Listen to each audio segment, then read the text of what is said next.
All right, welcome into another episode of News4JAGs podcast. Jamal St, Cyr and Justin Barney. Hey, good to see you. It's been a while. Man. We've had some time off and holidays and everything. But man, big game. This time of year gets a little wonky. And you know what? Normally, we get to this time of the season when we've been doing these podcasts and we've already started doing mock drafts and looking ahead to what's next. And nobody's worried about if the podcast gets a little inconsistent. But important games in the month of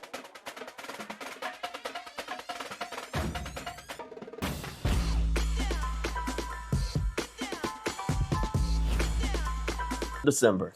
Big time. Unusual for Jacksonville, right? Very unusual. And it feels like Jacksonville's almost on the ascent as opposed to the last time when they were playing meaningful games in December when you felt like they were just 23. Car crash waiting to happen, and you're holding on. How are they going to lose this game? And it feels like Jacksonville, despite its shortcomings, it has a lot of them with injuries. Injury list has been walking infirmary this year, inconsistency still in some of the offensive things. But, man, they are playing meaningful football. You don't apologize for wins. And it's probably, the biggest game in Jacksonville in quite some time, certainly since that Monday night Chiefs game. But in terms of what it means in the grand scheme of things on Sunday with the Colts. It's a huge game. It is a huge game. This team has been all over the place this year. Look, shout out to Liam Coen. Look, I know he's not going to win Coach of the Year because of Mike Vrabel or Ben Johnson's probably going to get it unless the Jags really go on a tear here and get the number one seed. But the job this guy has done, with the injuries they've had, think about it. If going into the season I told you that Brian Thomas Jr.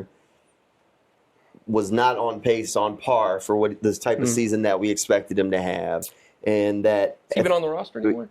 Exactly. I cannot remember a player in Jaguars history who had such an unbelievable season and then was just evaporated. Just a guy. This year right now he looks like just a guy. But you make a trade for Jacoby Myers, who hits the ground running. Parker Washington's taking his game to a new level. Brenton Strange, his first year as a starter, looks fantastic. The defense is figuring it out. Josh Hines-Allen on a sack streak now. Right. So the job that Liam Coen has done leveling this franchise, leading them to this point, has been absolutely fantastic. Like I said, who knows? Maybe this is the storybook. And look, Miles Jack wasn't down in 17, so maybe this is the moment where the universe corrects itself. Yeah. The Jaguars have to go to New England in the championship game, and all of a sudden they get the outcome they were supposed to have. And who knows? Maybe this is that. I love the nostalgia. I don't think this happened. If Jacksonville lost every game for the rest of the way, they finished 8-9. It's still a great season. I would still say this is an unbelievable season for what you had, what you dealt with, rookie stuff everywhere, injury, Travis Hunter. It's been a remarkable season for Jacksonville.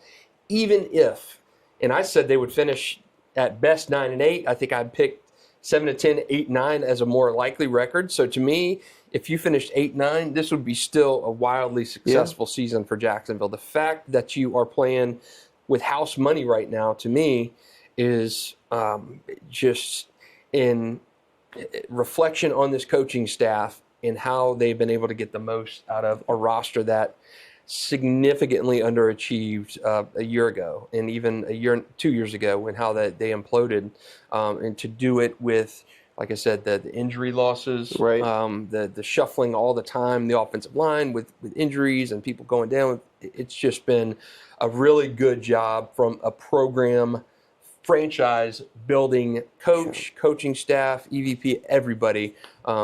So yeah, meaningful football in December is something that has been foreign. Yeah. Look, this is a huge game. It's a playoff game. Yeah. This is basically a playoff game. You win this game, you still control your own destiny. Where my scenario of going to the storybook ending to New England is, it's not out of the question that they have the number one seed. They need a little help. But you basically control your own destiny to at least be the 3 seed and possibly play your way into the 2 seed. That's unbelievable. Unbelievable from a first-year head coach. Trevor hasn't played great. Yeah. You've had injuries on the offensive line. Cole Van Lanen started at he's played at left tackle, left guard, and right tackle at times this season. You've had Travis Hunter's hurt. Yep. Your rookie class has basically been eviscerated. Your most impactful rookie's probably been your 7th-round pick. Yeah. Is that right? That's true. I mean, it's really it's kind of the antithesis of everything that recipe for disaster kind of stuff. Yeah. Injuries, underachieving quarterback, turnovers, getting sacked all the time, defensive line can't do pressure. Rookie class has been kind of meh. And you expect that. In the past, it's certainly been a recipe for Jacksonville to be talking about another high first-round pick. But to have everything go wrong that has gone wrong when you're losing games to backup quarterbacks, the Davis Mills, in Cincinnati in week 2, losing those games, those kind of things, had the recipe, and you and I have seen it before, where it's completely had that ripple effect across the season. And credit to the coaching staff for being able to flush it, getting the players to flush it, and coming out performing the next week. Okay, Colts haven't won here since, 2014. 2014. So 10 straight the Jaguars have won. And those have been in some bad seasons, too. I mean, 2019? Yeah. They won the opener and lost, 15 straight, 16 straight? Yeah. Or no, that was 2020 when 2020. they did it. 2020, they win the one, and then it's downhill. 2021, the Colts needed to needed a win in Jacksonville to get into the playoffs, and Jaguars against a Jaguars team that sucked. They'd already fired Urban. That stunk, yes. Darrell Bevel's your interim head coach. This is rookie Trevor. Yep. I mean, it was a bad team.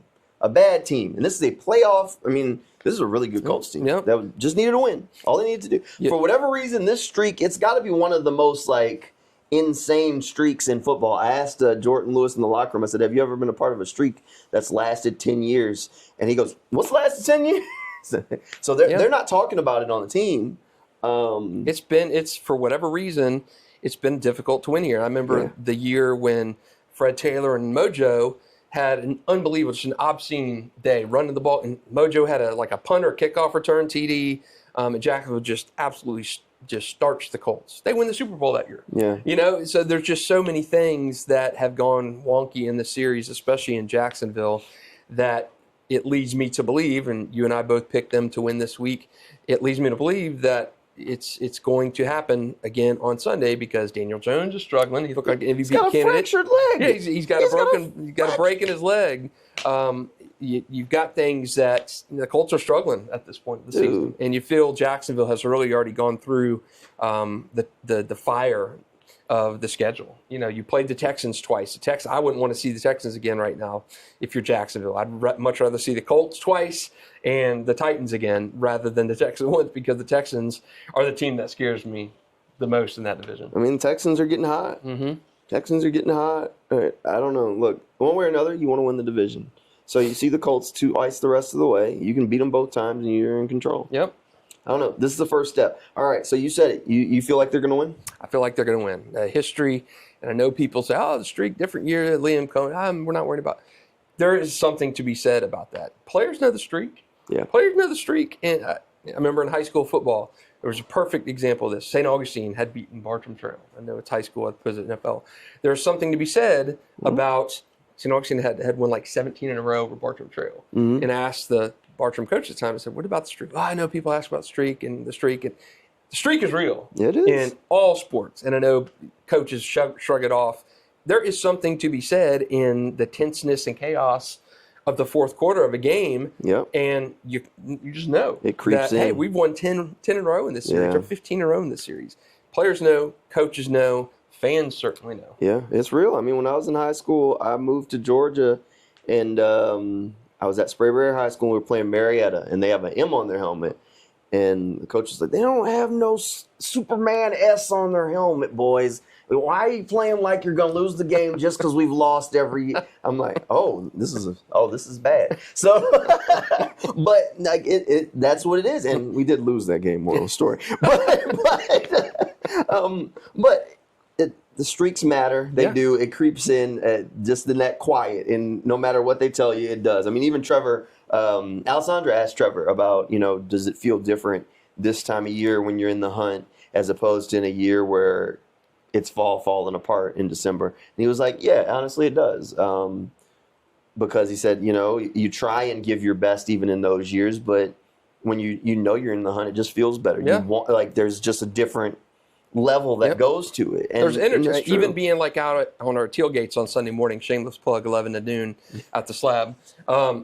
Even out there, I mean, you can feel it vibing with the fans. Yeah. You know, it's the Monday night game and how excitable that was. And the week after that Monday night game, even though it was a bad game against Seahawks, you just felt that vibe, that energy. And the players certainly feel that, too. Yes. They certainly feel that. They have been all asking, look, they want the bank packed on Sunday because it makes a difference. It means something to the guys out there on the field. It changes the game. It has an opportunity to change the game. And, it gets those guys juiced. So we'll see. I mean, the bank needs to be electric on Sunday. I think it will. This is a big one. So you feel like they're going to win? I think they win. I think they win. I picked them to win. A close game, though. You got a close game? 28-24 for me. I got 28-17. Okay. 28-18. 28-18? Yeah, that was yours. No, well, 28-18 apparently. But, yeah, look, I think the Jaguars are going to win this game. I think it's raining, which does lend itself to Jonathan Taylor a little bit. Yeah. But for whatever reason, he doesn't play well here. Yeah, he doesn't play well here. He's part of the problem, or whatever it is. Maybe it's the field, something. Jonathan Taylor seems to run crazy everywhere else, but in Jacksonville, especially in Indy against the Jags, in Indy against the Jags, but in Jacksonville, it just doesn't work. I do need Tyler Warren to do well for me in fantasy this week. Just a disclaimer: if you're watching Anthony Campanile, so I'm out. Lamar Jackson has hosed me in the playoffs. Has absolutely hosed me. I should have been starting Trevor Lawrence all year. Hey, all right. Well, let's wrap it up. So we're keeping this one short because it is Friday as we're recording this. We got Final Four action for high schools. Yep. So we're going to get out to some of those games. Rains, Bowls. He's going to Bowls. I'll be at Rains. Ponte Vedra and Trinity. And Ponte Vedra and Trinity both on the road, too. Yep. So somebody's going to be in the state championship action. That's right. So it's always fun.